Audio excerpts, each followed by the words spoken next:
La tierra de Israel. Desde el punto de vista de la Torá, y estamos hablando de la Torá un poco más profunda, el concepto de Eret Israel, la tierra que entregó a Kadosh Baruj Hu a su pueblo, tiene varios niveles y varias dimensiones. Y no es simplemente una dimensión geográfica o tampoco una dimensión histórica. Hay algo mucho más profundo en el lugar desde donde se comenzó a crear el mundo, que es el centro de él, la tierra de Israel, con respecto a quienes están dentro de ella y el por qué están dentro de ella. Pero para esto tenemos que remontarnos un poco más al principio de la creación de este mundo que conocemos hoy. Esto no quiere decir que haya sido el primero, o que la forma en que vamos a relatar la historia del cosmos sea la historia de todo el cosmos. Es la historia del cosmos contenido en el Tanaj, y que recibimos nosotros por profecía, además de las tradiciones orales.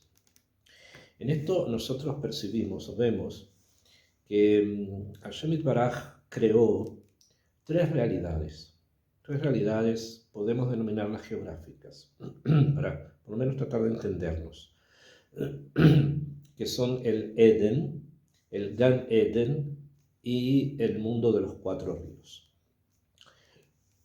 El Eden era un lugar mistorí, oculto, críptico, en donde había un manantial, y de este manantial salía un río. Este río ingresaba dentro de otro lugar, de otro espacio, conocido como Gan Eden. Y cuando terminaba de cruzar el Gan Eden, un solo río, en ese momento ese único río se dividía en cuatro ríos, Arba Rashim, que eran los ríos que son los ríos que cubren el mundo entero. ¿Bien?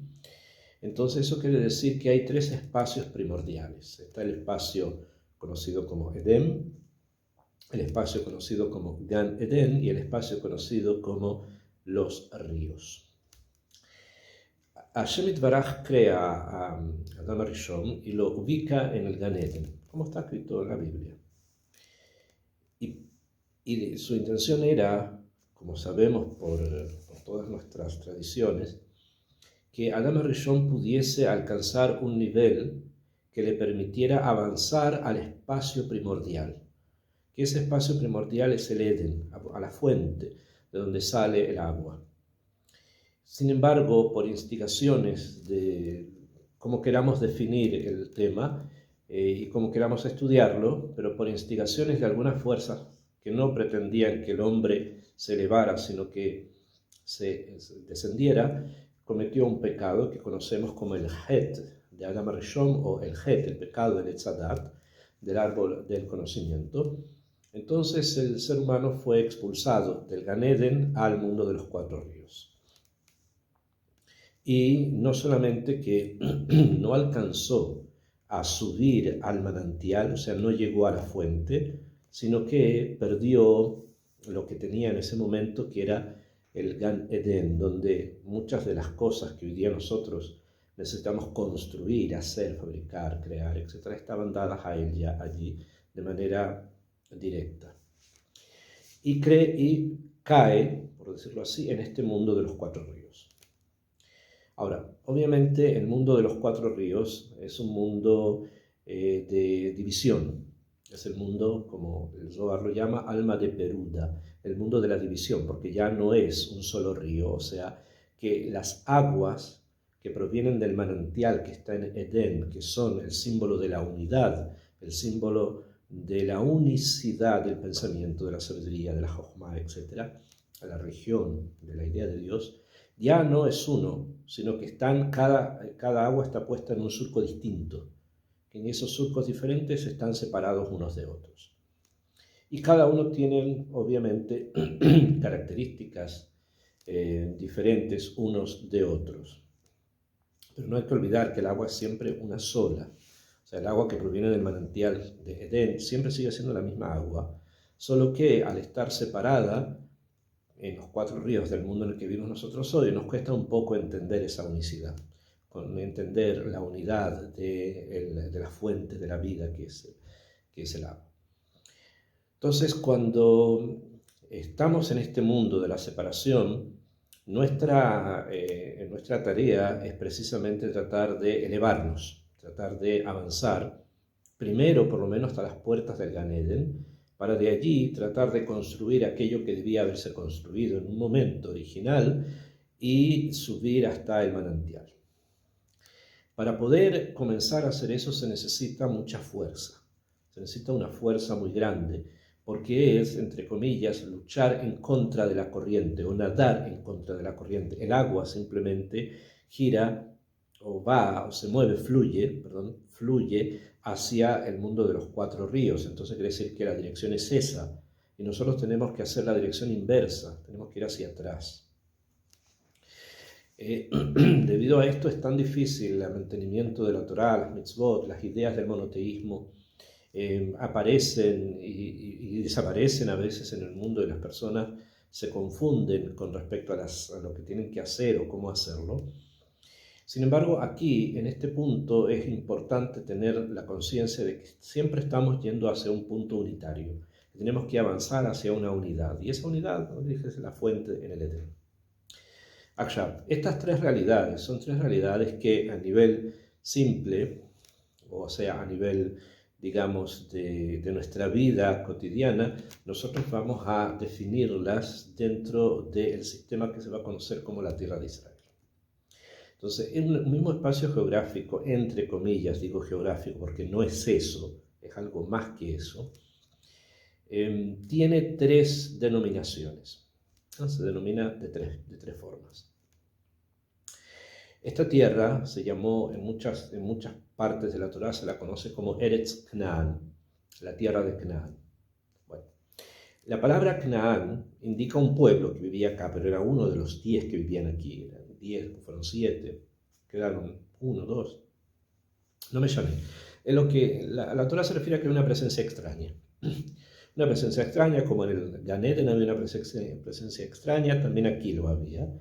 Y esa presencia se conoce como Canaán. Ahora, la palabra Canaán en hebreo significa someterse. Leachnia es someter a una persona, lehikana es someterse, canúa, la persona que está canúa, está sometido. Ok, entonces eso quiere decir que hay una dimensión de la tierra de Israel que se conoce como Eretz Canaán, o sea, la tierra del sometimiento.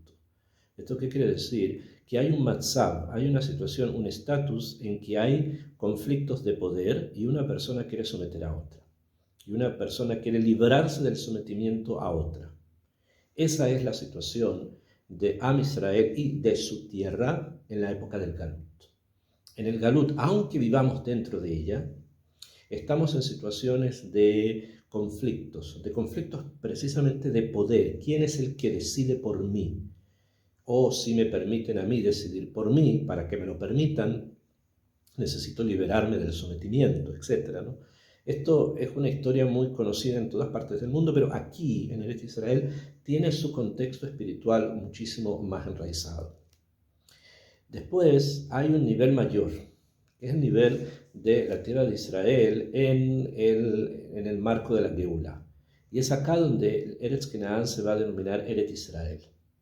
Eretz Israel significa que estamos en el nivel de Atzilut, se conoce en Kabbalah, donde en Atzilut, dentro de Atzilut, hay 12 parzufim, hay 12 imágenes de la realidad espiritual que se encuentran dentro del mundo de Atzilut. Esto es Eretz Israel con las Shvatim, los 12 hijos de Jacob, cada uno reciben dentro de la tierra de Israel un espacio, que ese espacio es matim, es apropiado para ellos, quiere decir que allí hay algo, hay fuerza que se identifican con las fuerzas que ellos tienen. Y esto es Eretz Israel, Eretz Israel. Pero esto todavía no es el fin. ¿Por qué? Porque así como Eretz Canaán es la representación de la lucha de fuerzas, de la lucha de poderes, o sea, el Galut, o sea, los 4 ríos, la separación, cada uno quiere que su propia agua sea la que dé sustento a todos. Después, al elevarnos, quiere decir que hemos dejado esa realidad, ese espacio de los 4 ríos y hemos pasado al espacio del Gan Eden, que es Eret Israel. Eso es Eret Israel, el Gan Eden.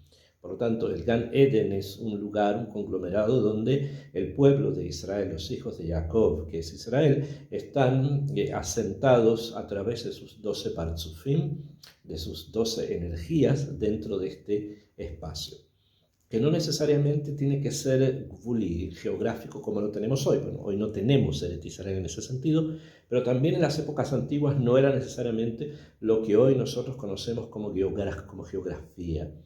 Y es por eso que nos es tan difícil a veces poder entender, bueno, ¿dónde se sentó tal tribu, esta o esta? Las cosas dichas en el Tanaj, en la Torá, sobre los límites, son bastante ambiguas que prácticamente no tenemos forma de poderlas entender, porque no expresan, no reflejan realidades geográficas.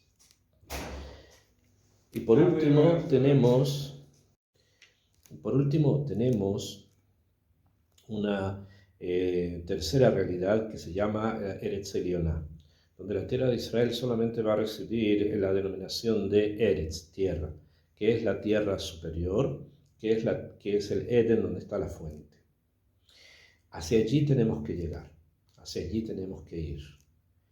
Y en la medida en que podamos trabajar desde el mundo de los 4 ríos, buscando la unidad, tratando de superar el tema del poder, para avanzar al mundo del Gan Eden, cada uno en los lugares que energéticamente les corresponden, vamos a poder avanzar y vamos a poder encontrar la fuente en el Eden.